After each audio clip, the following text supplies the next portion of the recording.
dede msaada walionipa mimi wakanitoa nje.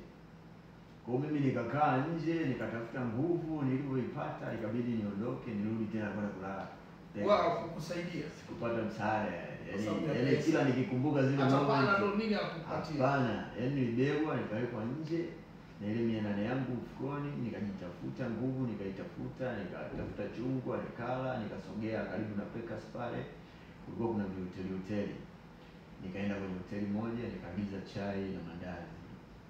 Wakati nimekaa najifikiria, maana sana umwa, kwa hiyo nimekaa muda mrefu sana najifikiria. Kuna mshikaji ambaye simkumbuki jina alikuja, akaniambia, "Dogo vipi, mbona chai mchana jua kali?" Nilichukua muda sana kumjibu, nikamwambia ndio maisha. Ndio kabidi agize wale watu mpeni chakula na nini, kwa ile chai kaondolewa pale. Tangu nilipokula pale na sikumaliza, nilienda kukaa takriban siku 3.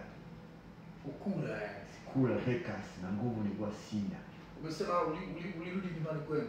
Nirudi Dodoma. Dodoma. Na ulipata wapi hela kurudi Dodoma? Hela kurudi Dodoma niliiba simu. Niliiba simu ya dogo mmoja namkumbuka kwa jina, alikuwa anaitwa Nasi. Kawe Malingo bado anaendesha bajaji, Kiuawei. Nikakiuza, sikumbuki niliuza shilingi ngapi. Ila nauli ambayo nilipanda basi kurudi Dodoma ilikuwa shilingi 10,000. Nilipa 10,000. Okay. Mpaka Dodoma nikaanza kujitafuta wale shughuli vya ujenzi nini, baadaye kaanza kupiga boda, mazingira yakaanza kuja, nikaanza kutenga hela na ingia studio.